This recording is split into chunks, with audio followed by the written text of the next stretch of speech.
Hemos elegido esta primera conferencia con un tema que por fortuna y por desgracia, por fortuna está de moda, que es el del cambio climático. Y por desgracia, porque en opinión de muchos de los que estamos metidos en estos temas, creemos que, como se dice en la mercadotecnia, se ha abaratado la mercancía, ¿no? Entonces ya cualquier cosa es cambio climático, ¿verdad? Si se cae una piedra sobre un camión y mata a 30 y tantos, como pasó, pues es cambio climático. Si se inunda Tabasco, es cambio climático. Y el cambio climático se ha vuelto un recurso fácil para explicar cosas que no tienen nada que ver con el cambio climático. Entonces, ¿realmente qué está pasando con el cambio climático? ¿Qué es eso? ¿Y qué sabemos y qué no sabemos? Hemos titulado a la conferencia Cambio climático, dudas y certezas. Y hemos hecho una invitación que, por fortuna de todos los aquí presentes y de los que vean después la conferencia en YouTube, porque la estamos grabando y la pondremos, todas las páginas que quieran poner esta conferencia, ya está, y todas la pueden hacer. Ha aceptado, haciendo de veras un gran esfuerzo, Manuel Toaria Cortés, estar aquí con nosotros, que ha venido antes de ayer, desde la ciudad de Valencia, se va el miércoles, y es un gran esfuerzo el que hace. ¿Quién es Manuel Toaria Cortés? Bueno, le digo, ¿cómo quieres que te presente? Porque él y yo nos conocemos. Yo conocía a Manuel Toaria en una librería. Yo hace unos 7 años no tenía la menor idea de qué era el cambio climático, aunque estoy en un centro de prevención de desastres, y me encontré en una librería un libro que se llama Clima, algo relacionado con el calentamiento global. Dije, me voy a empezar a ilustrar, porque está mal que yo no sepa esto. Entonces abrí el libro y me lo bebí inmediatamente, por su capacidad didáctica y los temas que trataba, y me dejaron verdaderamente apantallado, como decimos en México, ¿no? Hace 4 años, en 99, organizamos en el Copreder los 10 años del desastre que llamó Zedillo el desastre del siglo, todo el desastre de la Sierra Norte, recordarán ustedes, que produjo cientos de muertos. Nosotros estamos contando cerca de 350, pérdidas brutales en muchos sentidos. Y entonces localizamos por internet al doctor Toaria, y lo invitamos y aceptó venir. Y entonces mucha gente lo escuchó. Yo le dije entonces hemos hecho, desde luego, y perdonen la intimidad, una amistad. Yo he podido ver dónde trabaja, he estado en Valencia. Él es actualmente director de la parte científica y del Museo de la Ciudad de las Artes y las Ciencias, apodado Príncipe Felipe. Yo, como soy republicano, no me gusta eso de los príncipes, pero así se llama, ¿verdad? Que es un edificio también muy apantallador, diseñado por el famoso arquitecto Santiago Calatrava, ¿no? Y como dice Manuel, sí, pero no tenía oficinas ni bodegas. Es muy bonito, pero muy poco práctico. Pero es de veras un sitio impresionante. Y el museo que ha construido con su equipo Manuel Toaria es verdaderamente espectacular, un museo de la ciencia. Pero él es muy conocido entre la gente de mayor de 45 años, digamos, en España, porque allá se le llama, era el hombre del tiempo, ¿no? Era mucho más que el Iracheta mexicano, porque salía en la televisión en los años 70, hablando de qué iba a pasar, qué venía y qué no venía. Ahora sacan, es lo más entretenido hoy día, porque sacan a chicas que se van quitando la ropa y anunciando el tiempo. Ya no es como antes. Le dijo, ¿cómo quieres que te presente? Porque podríamos presentarlo por muchas partes, por muchas vertientes. Y dice, lo acaban de escribir en la solapa de este libro, que me ha regalado y que es un honor, que no les pienso ni siquiera prestar a nadie, pero que ni siquiera está en las librerías todavía ni en España, pero que lo podrán conseguir. Se llama El libro del tiempo, de Manuel Toaria, de la editorial crítica La Corrección Dracontos, y que nos habla exactamente del tema del tiempo, y no es el tiempo que nos quede libre, como dijera el poeta, sino el tiempo asociado al clima, el que construye el clima. y la diferencia. Entonces lo recomiendo mucho y simplemente diré lo que dice la solapa, me dijo. Pues lo voy a leer, ¿no? Es un minuto. Dice, Manuel Toaria nació en Madrid en 1944. Después de estudiar en el Liceo Francés de Madrid, cursó estudios de Ciencias Físicas, especialidad Física del Cosmos, en la Universidad Complutense de Madrid. Entre 1969 y 1975 perteneció al Servicio Meteorológico Nacional de España. Como periodista ha centrado su actividad en la divulgación científica. Destacan sus trabajos como redactor científico en los diarios Informaciones y El País, así como en Radio Televisión Española, donde además fue el hombre del tiempo, como lo he dicho ya. Participó en los lanzamientos de las revistas Muy Interesante y Conocer, que son revistas, como ustedes saben, se venden muy bien en México, de divulgación científica, de la que fue director hasta 1988. Desde 1999 es director del Museo de las Ciencias Príncipe Felipe de Valencia, nombre que, como ya vieron, él no le puso, de todas maneras, y ha sido presidente de la Asociación Española de Comunicación Científica, miembro de la Junta Directiva de la Asociación Europea de Museos de Ciencia y Tecnología, ha escrito decenas de libros de divulgación y ha recibido numerosos premios por esta labor, entre ellos el Premio de Periodismo Científico del Consejo Superior de Investigaciones Científicas, o el Premio 2006 a toda una vida dedicada a la defensa del medio ambiente, del Instituto para la Sostenibilidad de los Recursos. Como ustedes ven, estamos por escuchar una conferencia extraordinaria que va a impartir Manuel Toaria Cortés, y sin más rollo mío, le paso el micrófono, pero desde luego pido para él un aplauso.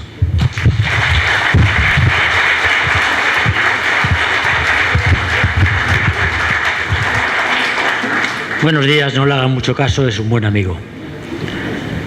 Señor rector, señor presidente, queridos amigos todos, es un honor estar ahora mismo en México, a pesar de los muchos problemas personales graves y profesionales que realmente estuvieron en un tris de impedir un viaje que me apetecía mucho. Primero por el tema, no crean que yo me muevo solo por los afectos. Como casi todos los buenos profesionales, y creo que aquí hay muchos y otros en formación, lo que nos debe mover es el interés profesional, el interés social y, por último, el interés personal. A mí que me invite Aurelio a venir aquí, pues es un interés claramente afectivo. He dormido en su casa, él ha estado en la mía en Valencia, somos amigos. Eso no tiene más mérito que el de la amistad.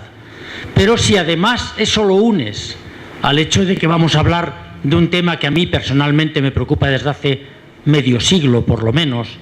Cuando yo estudiaba las ciencias físicas y luego trabajaba en las tesis doctorales y en las tesinas de licenciatura sobre temas relacionados con el clima, el agua, el medio ambiente, que entonces no era un tema del que se hablaba. Hace 50 años nadie hablaba de medio ambiente. No existía la ecología como ciencia. Existía, pero no lo sabíamos. Bueno, pues a mí estos temas me parecen apasionantes y además, señor presidente, que en España llamamos alcalde, que es un título muy honorífico, es un tema de enorme trascendencia social. No hace falta que lo diga yo, lo han dicho ustedes mejor que yo. Y en este aspecto es muy importante darse cuenta que la cuestión del cambio climático es una cuestión que ha venido a ponerse en primer plano de la actualidad, eclipsando muchos otros temas y a veces fagocitándolos, absorbiéndolos.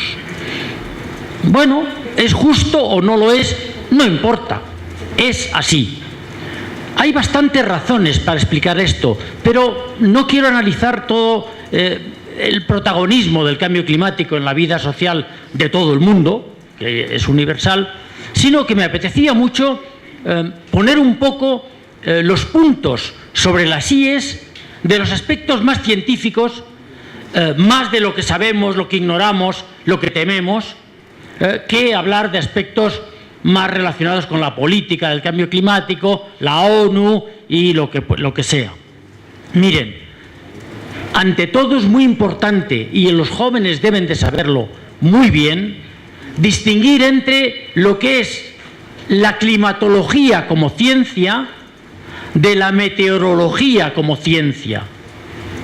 Ambas estudian cosas parecidas: la atmósfera, su relación con el suelo, las aguas, el espacio exterior, por tanto el sol o lo que sea, pero lo estudian desde metodologías completamente diversas. La meteorología es física. Los físicos sabemos mucha meteorología si nos especializamos como yo hice. Mi especialidad era física del cosmos, que es astrofísica y luego planeta Tierra. Así que la meteorología estudia el fenómeno físico de lo que llamamos normalmente el tiempo atmosférico. Por tanto, medimos la temperatura con un termómetro, medimos la humedad con un higrómetro, medimos el viento con un anemómetro. Tenemos aparatos, medimos los distintos elementos del tiempo y luego con eso determinamos cómo está el tiempo en un momento dado, en un lugar dado. Esto es muy importante, porque evidentemente el viento o la temperatura o la humedad o la lluvia que hay aquí hoy, ahora, a esta hora, no es lo mismo que habrá en el DF o en Valencia, donde yo vivo. Está claro que no. Por tanto, el tiempo no es igual en todas partes. Es más, el tiempo también cambia conforme va transcurriendo el tiempo cronológico. Dentro de 4 horas, la temperatura ahí fuera no será la misma. Ni habrá las mismas nubes que hay ahora, si hay nubes. Ni lloverá lo mismo en el mismo sitio. Como ustedes saben muy bien, las características del tiempo van cambiando constantemente conforme transcurre el tiempo del reloj o el calendario.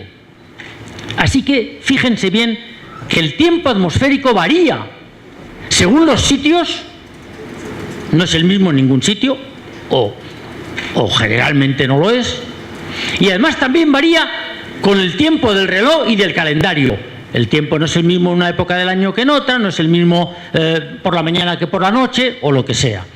Esta característica del tiempo es muy interesante, porque hace que su estudio sea apasionante. ¿Qué va a pasar dentro de 3 horas? ¿El avión que me lleve a mí hasta Madrid desde el aeropuerto de México va a encontrarse en la ruta tal viento o tal otro? ¿Habrá turbulencia porque hay nubes o tendrá que sortear una borrasca o un posible ciclón en formación o lo que sea? Bueno, eso es labor de meteorólogos. Es el corto plazo. ¿Y el clima? Pues el clima es todo lo contrario. El clima no existe, no se mide. ¿Cómo que no existe el clima? Bueno, el clima se estima, se calcula, pero no se mide. Yo no tengo un aparato que puedo poner ahí fuera para medir el clima de donde estamos en este momento. No existe el climamómetro, si es que uno puede inventar un aparato así. Igual que existen termómetros y barómetros, no hay climamómetros. Por tanto, el clima no es físico, es una entelequia virtual, pero real. Dice, a ver, espera, ¿cómo puede ser virtual y real? Bueno, en óptica, aquellos que sepáis un poco de óptica, sabéis que hay imágenes reales, imágenes virtuales, objetos reales y objetos virtuales. En la óptica geométrica eso es básico. Bueno, pues aquí es lo mismo. El clima es real, ahora explicaré por qué es real, pero claramente es virtual, lo calculamos o lo estimamos. ¿Cómo podemos estimar el clima? Pues mira, si no tienes ningún dato, si no sabes nada del sitio, de momento echas un vistazo a tu entorno geográfico. Por eso la climatología como ciencia está muy cerca de la geografía.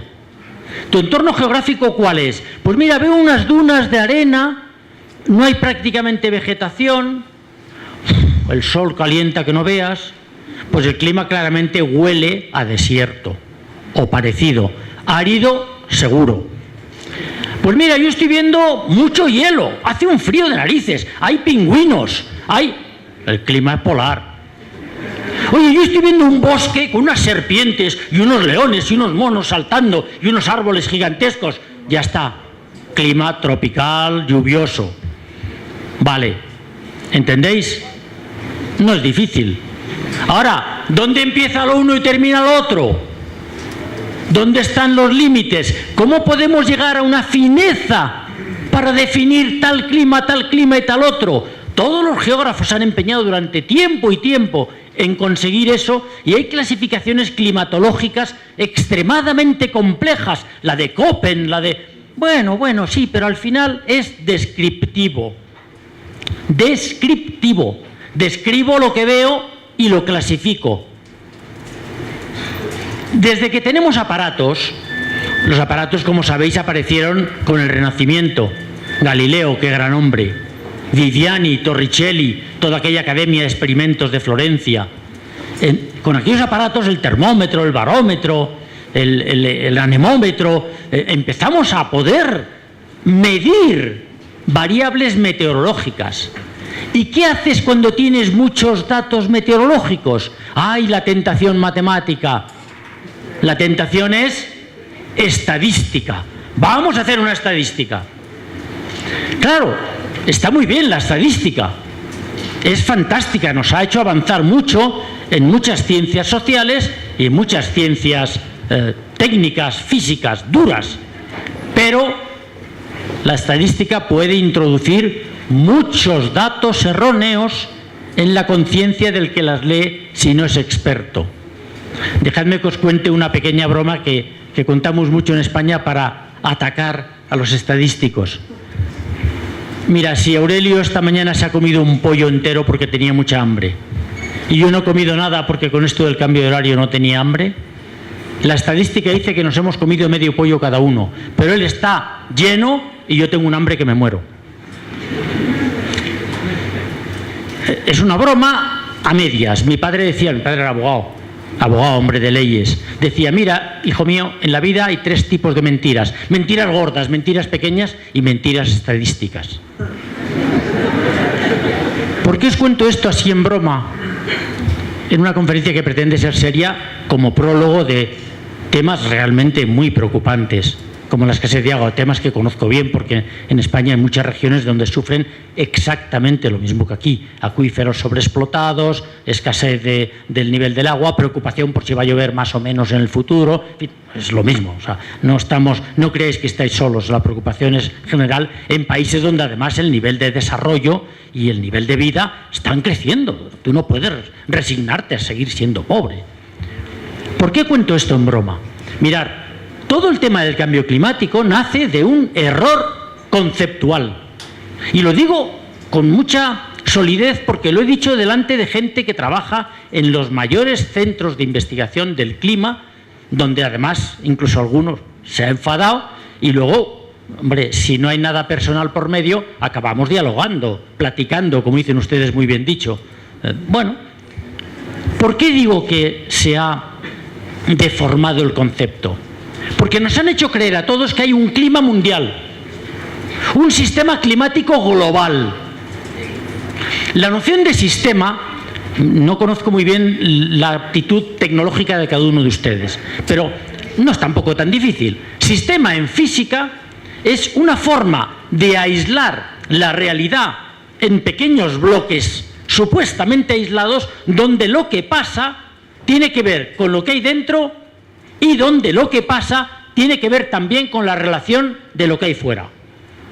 Hay un sistema que te permite en un momento dado comprender, por ejemplo, la relatividad de Einstein.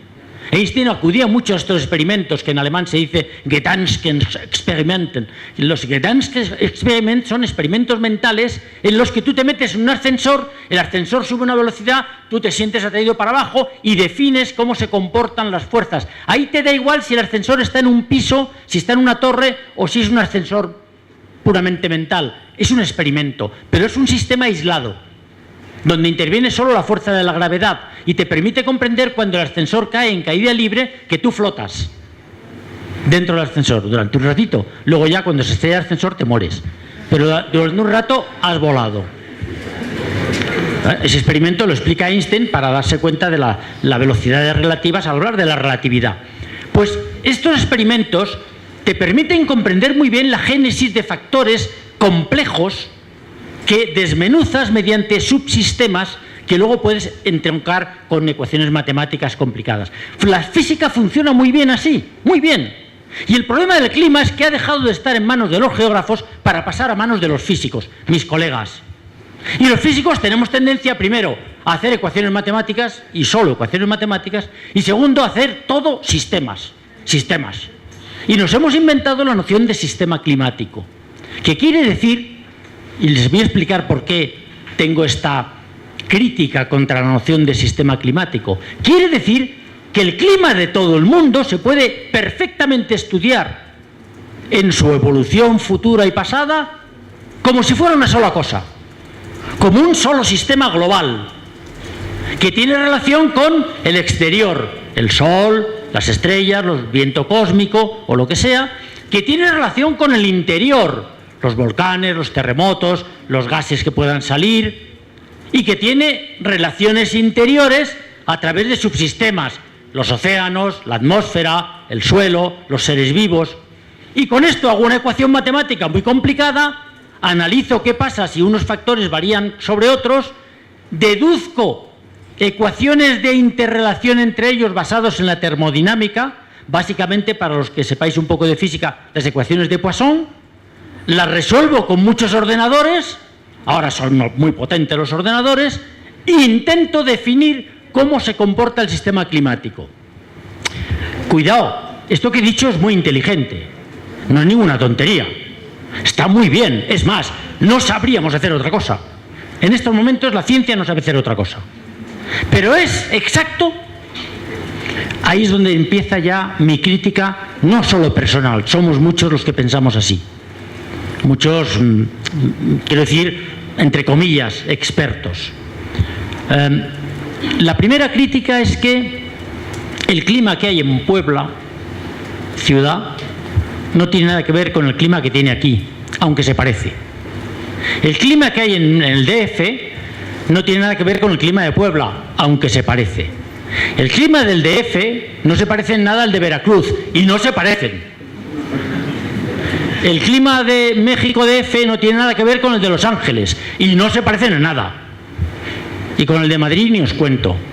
Con el de Valencia tampoco, claro. Entonces, ¿cuántos climas hay en el mundo? ¿Cuántos climas hay en el sistema climático único? Cuando se habla de cambio global, cuando se habla de subida global de los mares, cuando se habla de global, en realidad ese global, ¿en qué podemos desmenuzarlo? En múltiples pedacitos, cada uno de los cuales, yo no sé si lo decís en México, en España decimos es de su padre y de su madre. Cada pedacito tiene su padre y su madre, y no son nunca hermanos. Claro, si me permite me quito la chaqueta, porque ahora tengo calor. El problema de esto es que uno quiere hacer políticas del agua aquí, en Tecamachalco, o en la llanura de Murcia, o en Ciudad Real en España, que tenemos problemas parecidos de acuíferos sobreexplotados, sobre todo en Ciudad Real, el famoso acuífero 23, es igual que el de aquí. Y afecta también a unas 600.000-700.000 personas. Es impresionante. Por eso me gustaba mucho el paralelismo es La Mancha, donde Don Quijote, ahí. ¿Qué tiene que ver eso con el cambio global? Es decir, si la ONU decide a través del IPCC y tal, yo soy muy crítico de algunos aspectos del IPCC, no de otros, de algunas conclusiones que son, en mi opinión, abusivas, no de otras, pero bueno, me da igual, aceptemos que eso sea la verdad.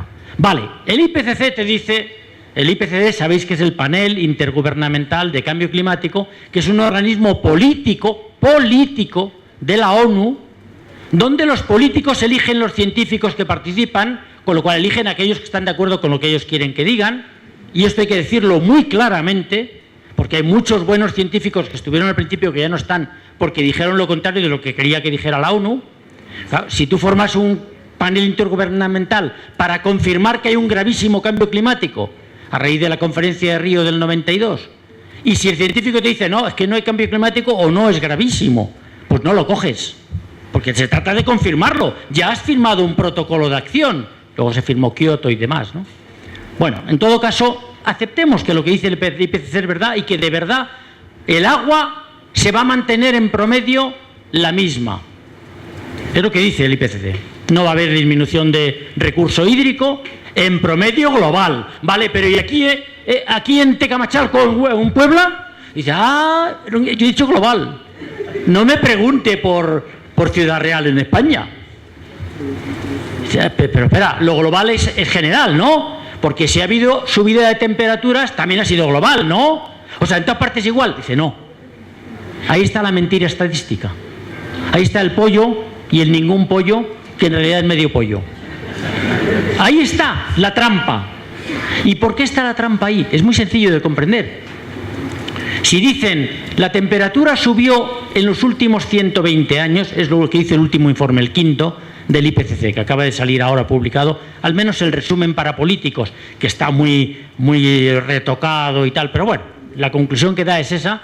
En los últimos 120 años la temperatura ha subido globalmente 0,8 grados. Uno tiene tendencia a pensar 0,8 grados sobre 120 años, no es mucho, ¿no? Bueno, uno piensa, la temperatura mínima pueden ser 8 o 9 y la máxima 24, hoy aquí, más o menos, así a ojo, o lo dice un meteorólogo a ojo de buen cubero, pues de 8 a 20 y tantos son muchos grados. A mí 0,8 grados, que es menos de 1 en 120 años de subida, no me parece excesivo. Es más, si sabes un poquito de geografía, no digo ya de meteorología, porque en esa época no había meteorólogos casi ni aparatos, sabes que en el siglo XVI y XVII hubo en todo el planeta, bueno, eso decimos los europeos, aquí no sé lo que hubo, nadie lo sabe. Y en medio del Pacífico ni os cuento, ni idea. Pero en fin, como en Europa y en el norte de Estados Unidos y en algunos sitios de Asia parece que en el siglo XVI y XVII hubo temperaturas mucho más bajas de lo que había antes, se habla de la pequeña edad del hielo, cuando en Londres se helaba el río Támesis durante todo el invierno y se ponían ferias de barracas allí encima y tal, del hielo del Támesis. Eso es extraordinario. Eso ocurría en el siglo XVI y XVII. Desde entonces las temperaturas están subiendo con muchos altibajos globales, no hablo de Londres, hablo de global, estaban subiendo aproximadamente a 1 grado o medio grado por siglo. O sea que lo que lleva ocurriendo en los 120 años de 0,8 grados resulta que se inscribe en lo que previamente, desde el punto de vista geográfico e histórico, venía ocurriendo cuando la pequeña edad del hielo. Del mismo modo, en la época de los romanos hubo un calentamiento, luego hubo un enfriamiento. En los años 1100 los vikingos descubrieron Groenlandia y la llamaron Grünland, que en vikingo, que es el sajón primitivo, significa tierra verde. Groenlandia era una tierra verde, por eso se llama Groenlandia. Los vikingos la bautizaron porque era verde. La colonizaron 4 siglos. Había un obispo en Groenlandia, danés, hasta el siglo XIV, que empezó a hacer frío y se fue. Y ya se fueron todos. Y dejó de haber agricultura y dejó de haber ganadería en Groenlandia. Eso es histórico.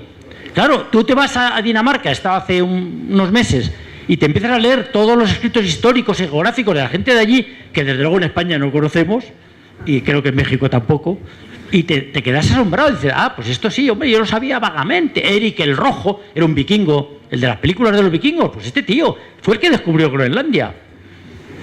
Dice, bueno, desde el siglo XIII o XIV empezaron a bajar las temperaturas, y bajaron en total casi 3 grados, hasta la de pequeña edad del hielo, y desde entonces han subido unos 2,5 grados. Todavía no hemos llegado al nivel de temperaturas que había en el siglo X. La prueba es muy sencilla. Mirad Groenlandia cómo está. Bueno, Groenlandia tiene la costa del sur, sobre todo el suroeste, la tiene despejada de hielo durante el verano, pero no se llega a cultivar nada. No da. En la época los vikingos cultivaban, tenían árboles, tenían ganadería. Es una buena prueba. A lo mejor solo vale para Groenlandia. Y yo estoy hablando de cambio global. Pero ¿qué pasaba aquí, en Puebla? ¿Sabéis lo que pasaba en el siglo X? Yo no. Si alguien quiere investigarlo, que haga una tesis doctoral. Alumnos, eso es vuestro trabajo. Investigar, saber más, porque no sabemos muchas cosas. Del pasado y del presente. Por eso es muy importante hacer un plan antes de actuar. Eso me ha parecido genial lo que ha dicho el señor alcalde. Claro, antes de actuar, sepamos. No vayamos a tirar dinero a la nada, como tantas veces se ha hecho en tantos sitios. Bueno, investiguemos entonces qué pasaba en otros sitios. No lo sabemos. ¿Por qué? Porque como te hablan de cambio global, te están diciendo todo el mundo. Y no lo sabemos. Es más, os voy a decir algo sorprendente, que seguramente no sabéis casi ninguno. Cuando la ONU te dice, bueno, los americanos, los de la NOAA y los del instituto, el GIS, de la NASA. GIS es el Goddard Institute of Space Studies, que se dedica a una parte atmosférica y hace muy buenos estudios sobre estudios climatológicos de Estados Unidos. Y ellos trabajan muy bien la climatología desde 1880 hasta el 2013. O sea, hay unos datos que ellos consideran muy buenos. Es interesante porque 1880 es el final del siglo XIX, es mucho tiempo. Estamos hablando ya de 130 y pico años. Bueno, pues es curioso. ¿Sabéis cuántos observatorios había en Estados Unidos en 1880? Había 36. ¿Sabéis cuántos utilizan ahora en 2013? 2.500. ¿Sabéis cuántos utilizaban en el 2011? 3.500. ¿Y qué pasa con los 1.000 restantes? Los han quitado. ¿Por qué? Porque no daban calentamiento.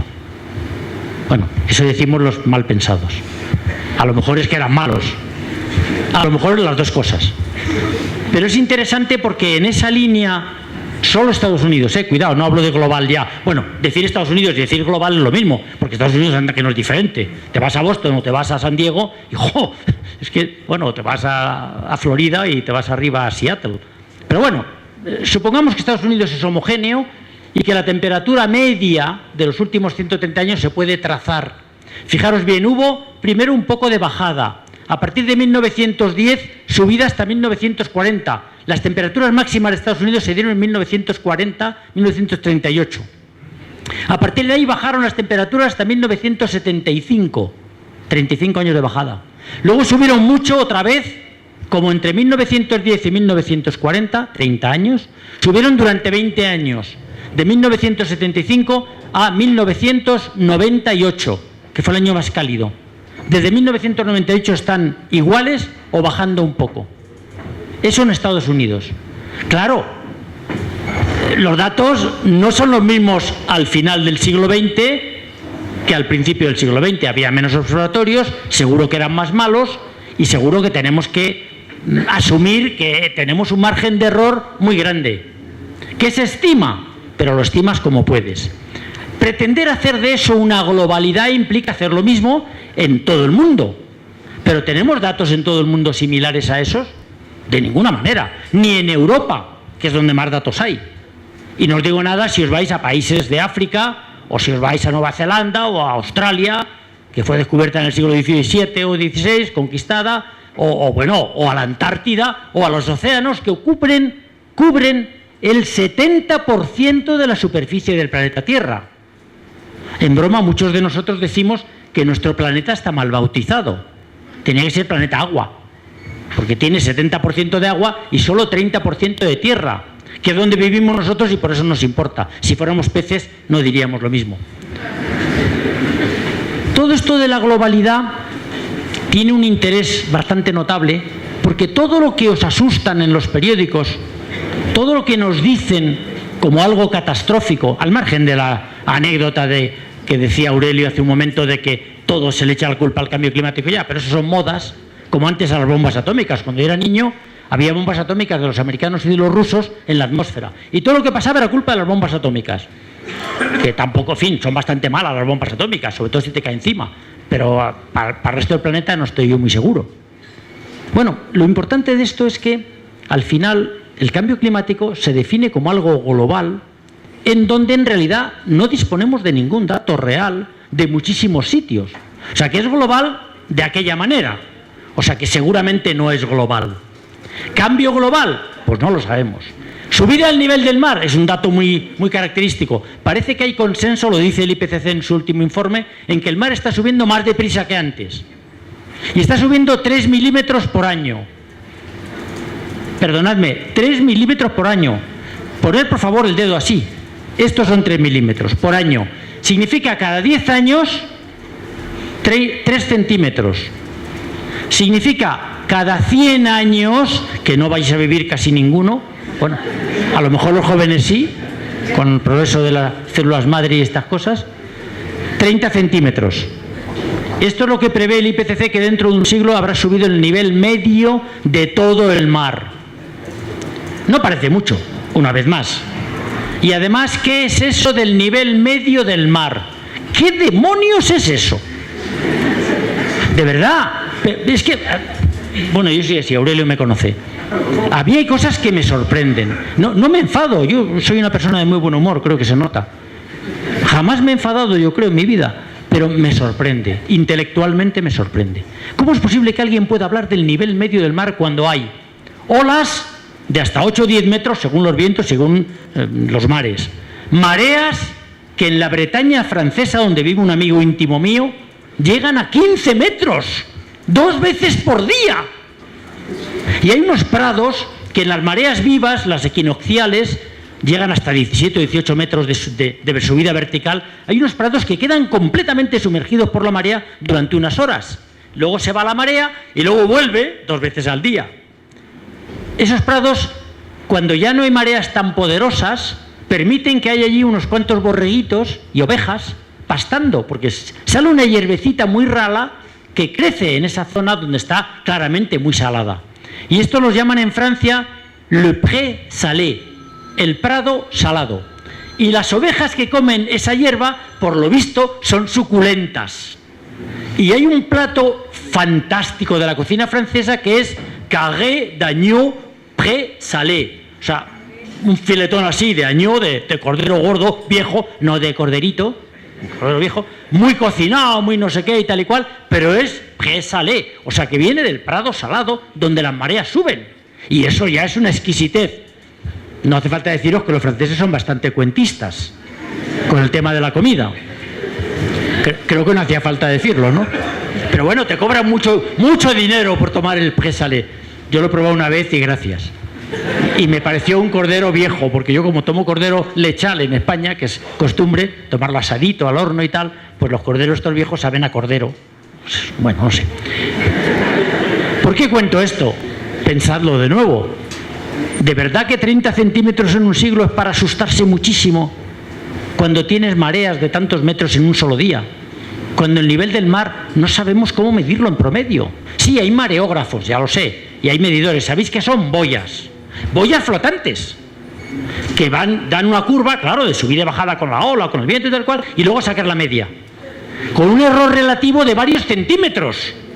Y te hablan de milímetros por año. Y el error relativo de la medida es centímetros de esas boyas. Bueno, pero hay boyas en todas partes, ¿no? Porque así sabemos cómo ha subido el nivel del mar o cómo ha bajado en los años pasados.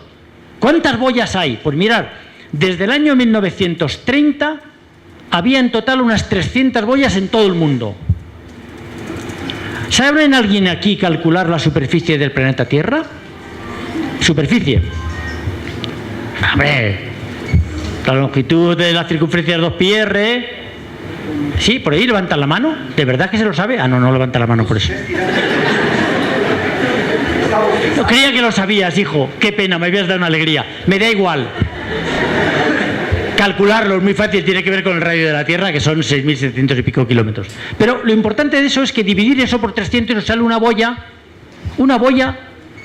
solo para todo el mar Mediterráneo. ¡Hala! Una solo. Cuando resulta que ahora sabemos con los satélites que en el Mediterráneo hay zonas al sur de las Baleares donde está subiendo el mar unos pocos centímetros en 30 años, y hay otras zonas al sur de Sicilia, al lado, muy cerca, se puede ir en barco en un día, en barco de vela, están bajando hasta 10 centímetros. O sea que hay huecos en los mares, no son planos, no creáis eso. Eso es que la horizontal línea del mar es una tontería que nos decían en el colegio, es mentira. En el centro del Pacífico hay hoyos en el mar de hasta 100 metros. Lo que pasa es que como son muy anchos, de muchísimos miles de kilómetros, tú vas en barco y no te enteras, pero estás más bajo, y eso se debe a la gravitación. Es decir, al que por debajo, en la corteza, debajo del agua, hay rocas más densas o menos densas. Si las rocas son muy densas, hay más atracción gravitatoria ahí, hay una deformación del campo gravitatorio y el mar se hunde. Si las rocas son más ligeras, hay una deformación del campo gravitatorio hacia arriba y el mar entonces tiene una dorsal hacia arriba. Con lo cual, el Pacífico es un sitio extraordinario, pero desde luego la horizontal no existe. Entonces, ya me dirás, Tomé, si eso ocurre en medio del mar, ¿a qué se refieren los 30 centímetros de cambio global del nivel del mar que dice el IPCC? Pues yo, de verdad que yo entiendo de eso y no lo entiendo. Y se lo he preguntado a algunos de los sabios. Bueno, hombre, es que es un índice general, es una estadística. Y digo, ¿y eso a mí en qué me ayuda si yo quiero poner un dique o no en el puerto de Veracruz porque van a subir mucho el nivel del mar o poco en el futuro del cambio climático? Y pues para nada, porque a Veracruz lo que le afecta son los ciclones. Cuando hay un ciclón tropical ya verás tú si te monta ahí el pollo, pero no porque suba el nivel del mar 30 centímetros en un siglo, no pasa mañana. ¿Os dais cuenta la cantidad de errores, que es lo que yo quería más bien contar en esta charla? La cantidad de errores que uno comete por confundir lo global con lo local. Los psicólogos, los ecologistas, mucha gente dice aquello de que hay que pensar globalmente y luego actuar localmente. Yo estoy de acuerdo, pero nunca te creas que lo global es idéntico a lo local. Hay que estudiar lo que ocurre localmente. La solución que puedan dar los estudios que hacen los compañeros de Aurelio dirigidos por él sobre lo que se puede hacer, por ejemplo, en este acuífero, pues para remediar en parte o para evitar que eso empeore demasiado deprisa o lo que sea, no son aplicables en absoluto a otros sitios. Hay que ir y hacer el mismo estudio. Y seguramente los resultados serán o un poco diferentes o extraordinariamente diferentes. No importa, pero hay que hacerlos en cada sitio. La climatología que te explica cómo evoluciona el clima de un sitio de la Tierra te ayudará a entender lo que está pasando en ese sitio. Pero no me sirve de nada que me digan que globalmente va a pasar o está pasando no sé qué. No me ayuda. Y eso suponiendo que quien me dice que lo que está pasando globalmente es real. Que yo tengo muchas dudas porque ya os he dicho lo del nivel del mar o unas cuantas cosas más que podría contaros, bueno, que las cuento en un libro tan gordo como este, y escribí otro hace solo 5 o 6 años que era casi igual de gordo. Y este cuenta muchas más cosas. Es que no se puede contar en una hora, pero sí se puede por lo menos explicar que lo que es global, aunque fuera totalmente cierto, no es aplicable nunca para tomar medidas económicas, sociales, políticas a nivel local. Hay que estudiarlo a nivel local y ver lo que pasa al margen de lo que ocurre a nivel global. Dicho lo cual, las soluciones que al final da como norma la ONU son soluciones relativamente sencillas. En primer lugar, ataca mucho al CO2. Por tanto, reduzcamos el CO2. Bueno, yo sobre eso tengo mis dudas. El CO2, como ustedes tienen que saber sin duda, es el gas de la vida. Todo el carbono de todas las moléculas orgánicas de los animales, las plantas, del mundo entero, tienen carbono que procede de la atmósfera, gracias a la fotosíntesis, inicialmente de las arqueobacterias, luego de las bacterias verdeazuladas y luego de todas las plantas verdes que hubo muchísimo más tarde cuando la explosión de vida del Cámbrico. Estoy hablando de 3.000 y pico millones de años. El Cámbrico son 540 millones de años. Desde entonces estamos teniendo una fotosíntesis tan acelerada que la atmósfera empezó a acumular oxígeno como residuo negativo, tóxico, oxidante de una ecuación química perfecta que es la planta verde, gracias a la clorofila y a la energía solar, absorbe CO2, dióxido de carbono. Se queda con el C como átomo vital para todos los organismos vivos y emite O2, oxígeno, como residuo indeseable. La primera contaminación que hubo en la atmósfera terrestre la produjeron las plantas verdes, que llenaron la atmósfera que no tenía, la llenaron de oxígeno. Es verdad que ustedes y yo necesitamos oxígeno para respirar, porque somos fruto de una evolución que al final nos ha hecho dependientes del oxígeno, pero el oxígeno que respiramos nos mata, nos va oxidando. Por eso ahora todo el mundo habla de terapias antioxidantes, vitaminas antioxidantes. Hay que tomar crema antioxidante para que la piel no envejezca, señora. Antioxidantes. Bueno, la publicidad es la misma aquí que en España. ¿Qué queréis que os diga? He visto la tele 2 días y ya te das cuenta que estamos igual. Globalmente hablando, el CO2 es un gas de la vida. Es verdad que es un gas de efecto invernadero. Esto tampoco es malo, perdonadme que os lo diga. Si no hubiera efecto invernadero en la Tierra estaría a 18 grados bajo cero. La media hora de la temperatura de la Tierra es una media global, ya lo sé que no es verdad, pero bueno, la media es 15 sobre cero. Entre 15 sobre cero y 18 bajo cero hay 33 grados. El CO2 interviene en ese calentamiento de 33 grados del efecto invernadero en apenas 8 grados. Quien interviene con 21 grados es el vapor de agua. Y el 4 grados restante hay otros gases. Básicamente el ozono troposférico, algunos óxidos de nitrógeno, en fin, algunos gases más de efecto invernadero. Bueno, el metano, por supuesto, que es el gas de los pantanos. Pero son 4 grados. Lo importante es el vapor de agua. ¿Por qué hablamos tanto del CO2? Pues sencillamente porque el CO2 creemos medirlo bastante bien. Es verdad que es muy variable. Aquí ahora mismo seguro que hay muchísimo CO2. En este salón, en estos momentos tenemos, sin exagerar, os lo digo, traemos un medidor que los hay, no son muy complicados de manejar. Aquí hay lo menos 800 ppm.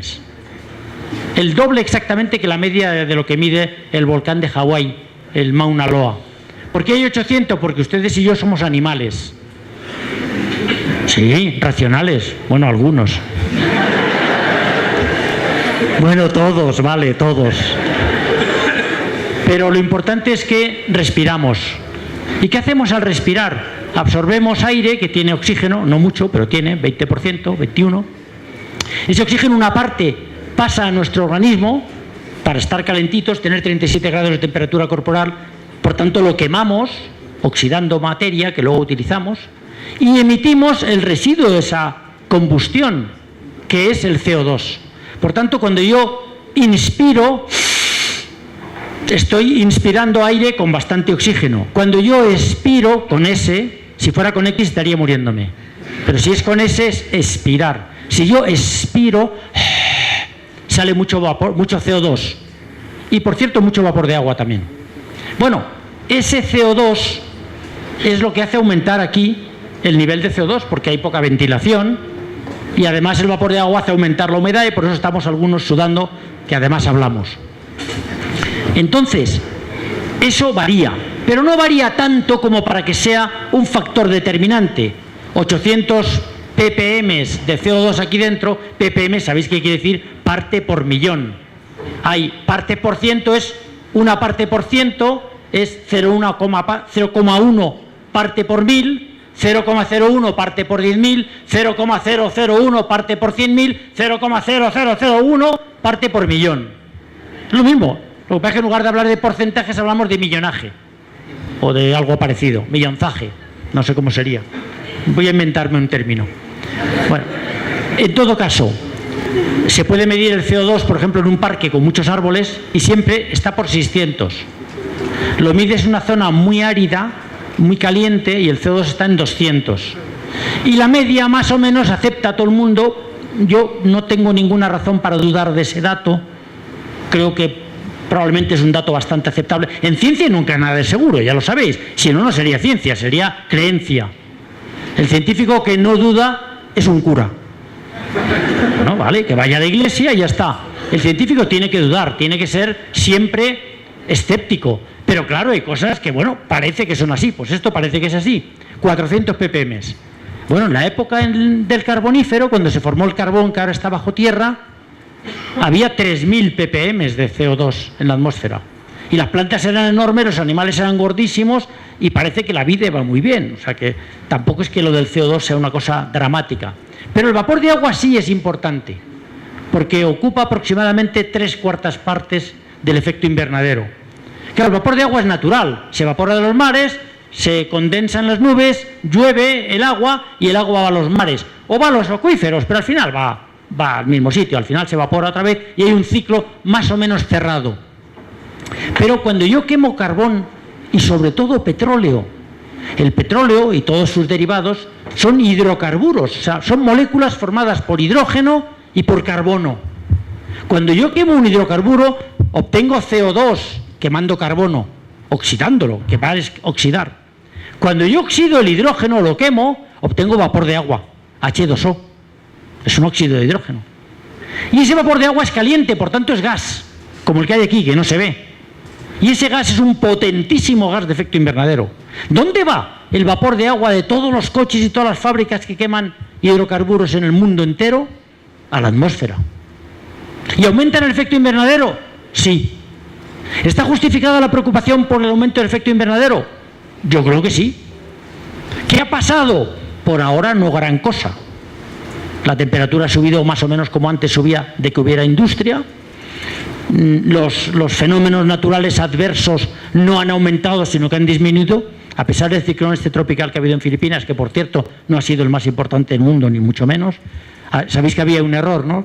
Las agencias de prensa americanas cogieron el dato en millas por hora, y el dato que daban los filipinos, los meteorólogos de Filipinos, eran kilómetros por hora. Claro, 325 millas por hora no es lo mismo que 325 kilómetros por hora.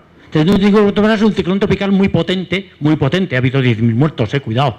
Si alguien quiere sentir pena, que mande dinero a la Cruz Roja Filipina, que les hace falta. Pero 10.000 muertos no es el peor ciclón tropical, ni mucho menos. Cualquier ciclón tropical, no ya en el Caribe, donde no hay muchos.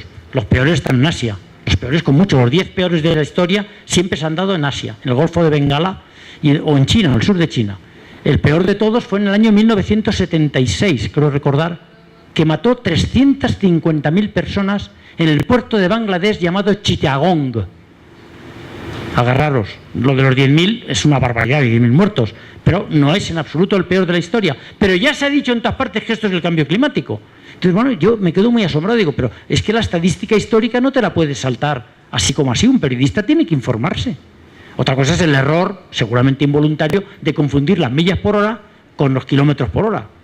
Pero bueno, en todo caso, ni está pasando nada excepcional, ni está subiendo demasiado la temperatura, ni el nivel del mar sube como para que nadie pueda preocuparse, ni los hielos están disminuyendo. Esto es una gran falacia. Desde luego en el Ártico está claro que cada vez hay menos hielo. Es hielo flotante, el Polo Norte es flotante y no es un polo muy frío. Hace mucho más frío en Siberia. En cambio, la Antártida es un polo continental. Hace un frío de narices, además el continente está muy alto, hay montañas de 4 y 5.000 metros y hay hasta 5 o 6 kilómetros de espesor de hielo en la parte de la llanura, de la penillanura del sur de la Antártida, visto desde América. Entonces ahí el hielo está aumentando. Desde hace 33 años que tenemos datos por satélite de verdad, globales. Entonces en el Antártico aumenta, y en el Ártico, en el norte, disminuye. La suma total de los hielos hoy, estoy hablando del día 11 o 12, no sé qué día estamos, bueno, de noviembre de 2013, hoy la suma total de los hielos árticos y antárticos es la misma que hace 33 años. La misma, justo la media. Está un poquito por arriba, un poquito por abajo, según los casos. Hoy está exactamente, lo vi anoche en internet. Y en los datos oficiales de la NOAA, no son datos que yo me invente, yo cojo lo que dicen los americanos, que son los que manejan los satélites. Entonces, claro, nos asustan con que el hielo desaparece, con que el nivel del mar es catastrófico y tal, con que no va a llover nunca. Y ahí es donde yo ya salto. En todo el mundo en estos momentos, por lo que sabemos, y no lo sabemos muy bien, por eso insisto mucho en lo local, porque lo local lo sabemos mejor, o podremos saberlo mejor, en todo el mundo la lluvia ahora mismo es similar o un poco superior a la que había hace un siglo. O sea, globalmente, una vez más, el cambio global, en cuanto a precipitaciones, llueve entre 0 y 10% más que en la media de los últimos 100 años. Este es el dato. Yo me sé los datos de España. Hay lugares de España donde tenemos datos de verdad, de por lo menos 100 y pico años, donde la lluvia en promedio en esos lugares, cogiendo 7 o 8 que hay muy buenos, de buenos datos, en total la lluvia ha aumentado un 8%. En España, donde dicen que vamos camino de la desertización. Entonces, ¿por qué nos falta agua? Pues muy sencillo, la ecuación es muy fácil. Tienes la misma agua que antes, pero gastas 50 veces más, pues ya la has liado. Tenemos el problema de la sobreexplotación de acuíferos, sobreexplotación de los caudales, cuando tienes caudales de ríos y los embalsas, y en última instancia, mal gasto, desperdicio, ineficiencia. No sé si fue el alcalde, el rector, quien citó antes la importancia de los nuevos sistemas, porque los que había son antiguos, de regadío. Bueno, pues es que eso es fundamental. Si tú puedes conseguir lo mismo gastando menos, eres eficiente. La eficiencia no es el ahorro es cerrar el grifo y no gastar tontamente dejándolo correr sin necesidad. Eso es ahorro. Ahorro es apagar una luz cuando la dejas encendida en una habitación porque ya no estás en la habitación. Hombre, apágala, no la dejes encendida. ¿A quién ilumina? Eso es ahorro. Pero eficiencia es lo contrario. Eficiencia es poner una bombilla que necesitas, que ilumina igual, pero que gasta menos. O usar el agua de manera que gaste menos. Ya me doy cuenta que tengo que acabar. no, en absoluto. Lo importante del caso es que al final el remedio para el horrible cambio climático, si lo hubiera, no es muy diferente del remedio aunque no haya cambio climático. ¿El remedio cuál es? Recuperar la cordura. Somos muchos, cada vez más. Cada vez queremos más cosas, porque nadie se resigna a ser pobre. Y quiere ser rico y a veces demasiado rico, que eso ya no es bueno. Pero bueno, por lo menos quieres tener agua potable, quieres tener buenos regadíos, quieres tener un sueldo decente, en fin, lógico. Esa ecuación, ¿cómo se conjuga con unos recursos que son finitos? Pues por lo pronto, potenciando al máximo los recursos infinitos, que son los renovables. Es evidente, el carbón y el petróleo, por mucho que haya, se acabará. En cambio, el sol y el viento no. Ahora, ¿que es muy caro el sol y el viento? Sí, bueno, pues compensemos, pero habrá que ayudar de alguna manera a esto. Además, se quita siendo más ahorrativos. Cuanto más tienes, más desperdicias. Más gastador, inútil eres. Hay un librito español extraordinario de un sociólogo que se murió muy pronto, Juan Ignacio Sáenz Díez, que se llamaba La civilización del desperdicio, y decía: el mundo desarrollado se ha inventado una civilización donde lo importante no son las camas de hospital, o los teléfonos, o los coches, o la ropa buena que lleva la gente. Lo importante son los kilos de basura por habitante y día. La mierda que tiramos es lo que nos define como civilizados. Dice, no es posible. Dice, sí, un país pobre, ¿cuánta basura produce? Ninguna, no tiene nada que tirar. No tiene nada que tirar. Y un país rico, pues mirar las cestas de la basura de todos los días, en cualquier ciudad grande del mundo. Los americanos están en 3 kilos por habitante y día. Los americanos de arriba, los yanquis, los gringos, que decís vosotros. Los americanos del norte, pero más del sur del norte, como aquí, estáis en 1,5 kilos, 1,4 kilos según los sitios. Hay sitios donde mucho menos y hay sitios donde más. El DF tiene más.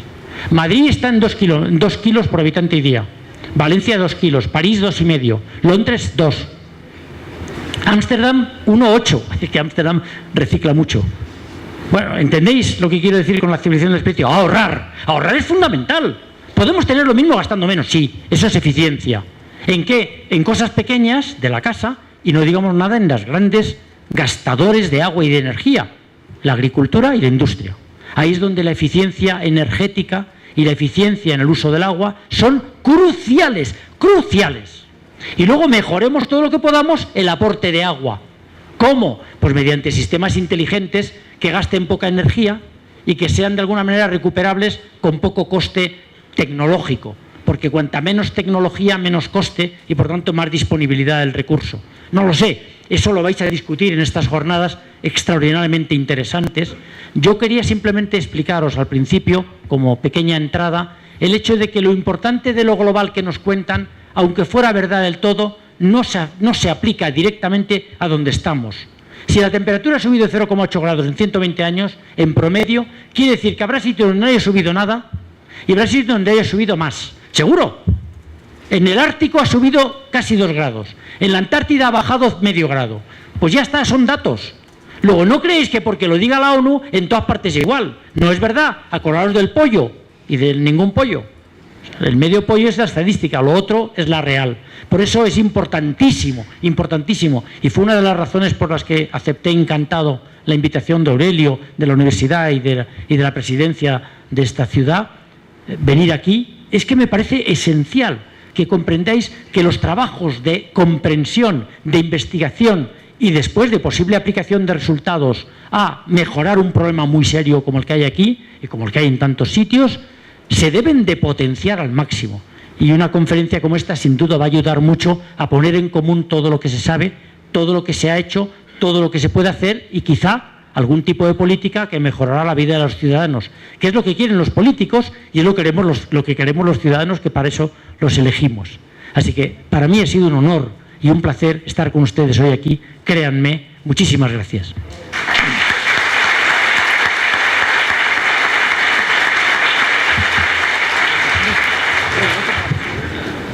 Sí. ¿Hay micrófonos adicionales? Aquí está la señorita. Preguntas y ojalá puedan ser concretas para que dé respuesta a nuestro invitado. Yo primero lo felicito porque aparte de su edad como servidor, lo que se ve no se ve en esto, sino se ve en pensar. Usted ha correlacionado sobre la cuestión del clima y todo lo que ha mencionado, pero todo lo que menciona, digamos, está directamente dentro de la materia que su servidor es. Yo soy ingeniero geólogo y ya tengo 40 años en esta carrera. Y mi pregunta es la siguiente. En todos esos aspectos que habla usted de la parte del mar, en terrestre, en la atmósfera, va una cuestión directamente, y quiero que si no lo ha integrado, que lo integre, en la cuestión de la geomorfología, la estratigrafía, la estructural y la tectónica. Muchas gracias. Sí, es un tema apasionante, claro. En una hora no se puede abordar todo con un poco de intensidad. Tampoco soy experto en geología, aunque estudié mucha geofísica en la carrera, porque era ciencias del cosmos y mucha gravimetría y sobre todo mucha sismología, que en España también hay zonas muy sismológicas abajo en el sur. Mire, en los aspectos del clima y del tiempo, el plazo de tiempo cronológico del reloj que contemplamos siempre es corto, frente a los plazos de la geología, que son muy largos. Pero la geología nos ha provisto de una cantidad enorme de información respecto al pasado. Y eso nos ayuda mucho a entender el presente, es evidente. Si no supiéramos por la geología qué pasó en el Carbonífero, que lo cité de pasada, no podríamos ahora saber cómo estamos. Si incluso analizando con las técnicas de datación geológica del carbono 14 o de otras mucho más para periodos de tiempo más largo, no pudiéramos analizar cómo estaba la proporción de carbono vivo o carbono muerto en determinadas épocas del pasado, no conoceríamos las glaciaciones del Cuaternario, que son 2 millones de años donde el clima fue predominantemente gélido en el planeta Tierra, excepto pequeños periodos de interglacial. Claro, la geología ha sido una herramienta extraordinaria para la geoclimatología, la paleoclimatología. Y eso nos ayuda a entender muchas cosas de hoy y las pone además en perspectiva. Porque claro, a nosotros nos preocupa el corto plazo, los 4 años, mañana. Bueno, al piloto de mi avión le preocupa cómo va a estar el vuelo para ahorrar 10 toneladas de combustible o no. Pero en realidad, cuando uno lo ve con perspectiva de geólogo, de historiador incluso, que es el plazo más corto, la verdad es que lo ve como más global. Y casi todas mis reflexiones en temas de cambio climático, y salen mucho en los libros que yo he escrito muchos ya, siempre de alguna manera intento salirme de la rapidez del momento actual para ver un poco todo con una perspectiva más lejana. Ahí es donde la geología juega un papel sustancial. Y luego nos ayuda a entender fenómenos muy complejos actuales. Claro, el volcanismo y la sismicidad son fenómenos reales, instantáneos, pero tienen una génesis y hay un estudio histórico, geológico de por qué ocurre eso, las placas, las subducciones, lo que sea. Y claro, todo eso ayuda a entender qué pasa y eventualmente, todavía no, ojalá algún día, a predecir lo que pueda ocurrir con un sismo o con una erupción volcánica. Globalmente hablando, es un elemento más de estudio, y un elemento más de estudio climatológico pasado que de estudio meteorológico instantáneo. Pero en ese sentido estoy totalmente de acuerdo con usted, es un elemento que jamás deberíamos de olvidar. ¿Cuáles son las proporciones del hielo en el planeta y cómo se comportan? El hielo del planeta está casi todo él en la Antártida. Más del 90% está en la Antártida. La Antártida es un continente gigantesco, muy grande, cubierto de una capa inmensa de hielo, aunque hay algunas zonas de la Antártida, es sorprendente esto, que no tienen ni gota de hielo, es roca pura. Es un clima tan seco en esa zona, es la zona de la Antártida que mira hacia Nueva Zelanda. Ahí hay unos riscos que son realmente barrancos de roca pelada. No llueve, no nieva, no hay hielo. Solo hay hielo abajo, al lado del mar, porque claro, cuando el mar salpica a 30 o 40 bajo cero, pues se hiela. Pero no hay hielo arriba, es sorprendente. En cambio, toda la llanura que ocupa 2/3 del continente antártico tiene hasta 4 o 5 kilómetros de espesor. Hay una cantidad de hielo enorme. Ese es el hielo continental. También hay hielo continental, un 6%, en Groenlandia. Las montañas de Groenlandia están todas ellas cubiertas de hielo con una capa de 2 o 3 kilómetros. Es un poquito menos espesa que la de la Antártida. Y ya el hielo continental que queda, apenas un 0,5% del total, es el que está en los glaciares de alta montaña. Glaciares de alta montaña no hay muchos, el Himalaya, un poco los Alpes, Kenia y Kilimanjaro, y por supuesto los Andes, las Rocosas, en fin, las grandes montañas del mundo. Estos glaciares, sabemos por datos históricos y por datos de satélites recientes, que están disminuyendo muy deprisa. No es raro, porque en la pequeña edad del hielo los glaciares llegaban hasta la base de la montaña y desde entonces están subiendo, es decir, están retrocediendo.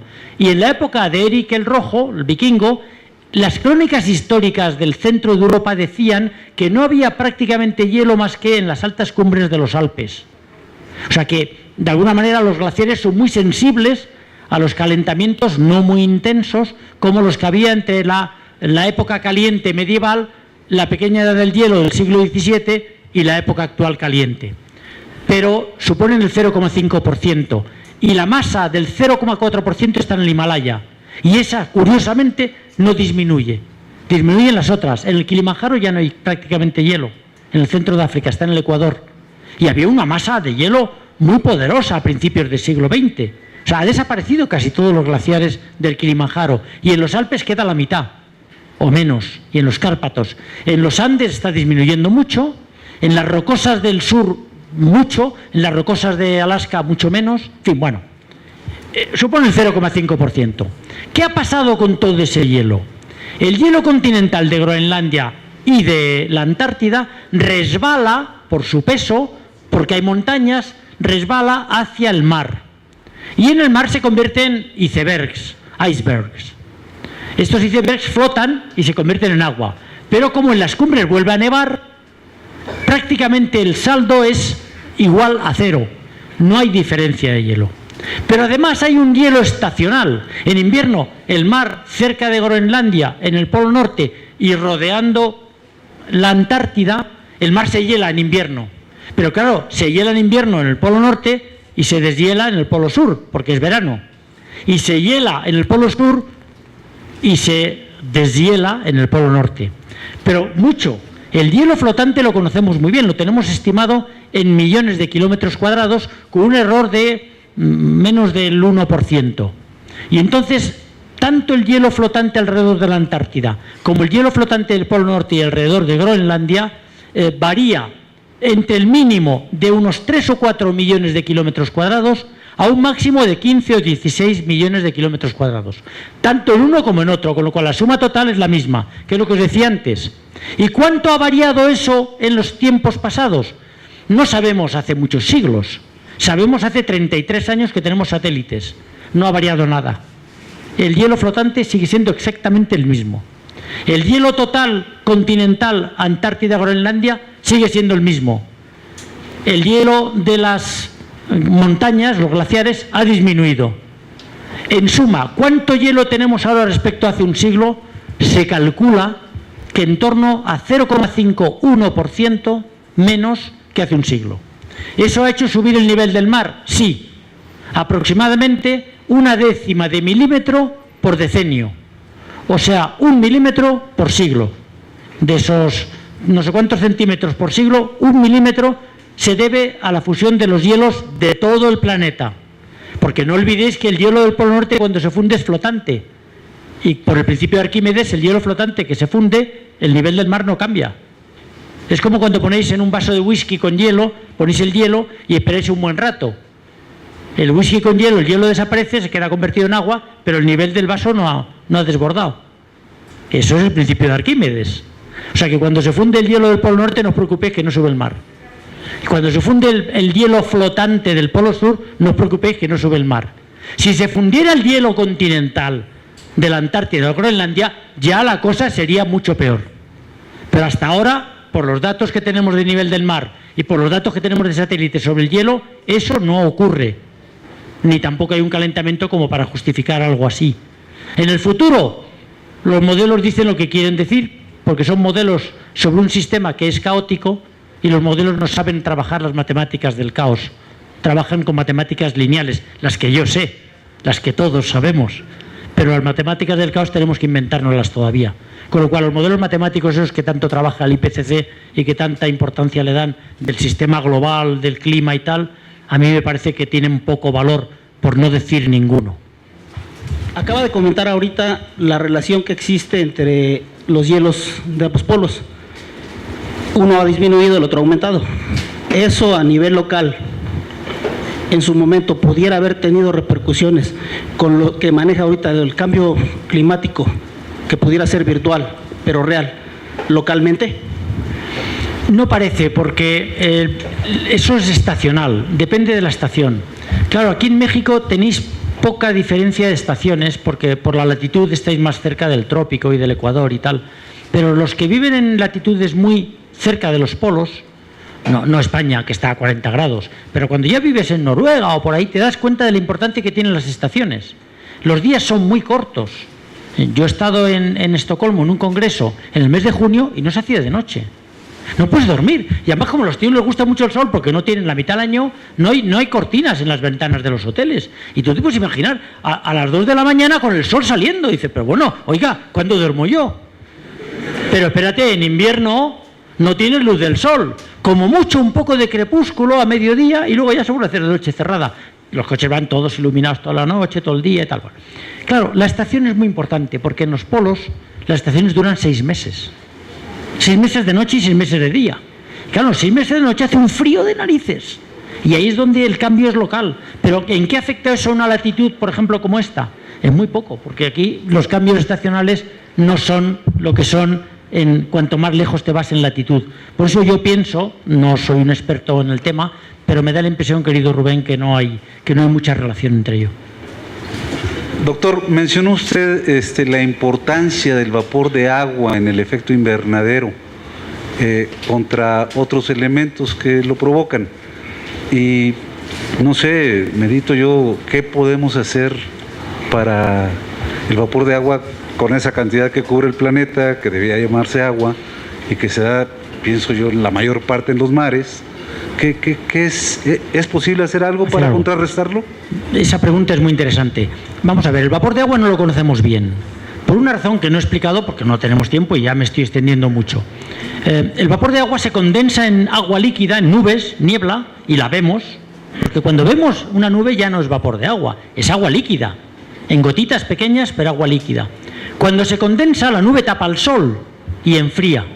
Por tanto, el vapor de agua que se condensa deja de ser pro-efecto invernadero y se convierte en anti-efecto invernadero. Es una retroalimentación negativa. Vale. ¿Cuánto vapor de agua del que emitimos con los coches, con el carbón, con el petróleo y tal? Porque el de los mares se evapora, se condensa y llueve, o sea que esa está equilibrada. Pero es importante la que emitimos al quemar hidrocarburos. ¿Cuánto de ese vapor de agua se convierte en nube y por tanto enfría? ¿Y cuánto se queda en forma de vapor? Y es un gas de efecto invernadero potentísimo. Ahí está lo que no sabemos. Por eso hablan tanto del CO2 y no hablan del vapor de agua, porque no sabemos cuál es el balance. Entonces, ¿qué se puede hacer? El remedio fundamental es muy fácil. Cada vez usar menos hidrocarburos. Porque son los que rompen el balance. Porque si la tierra está caliente y se evapora más agua del mar, hay más nubes, llueve más y por tanto hay menos calor. Y hay una especie de reequilibrio.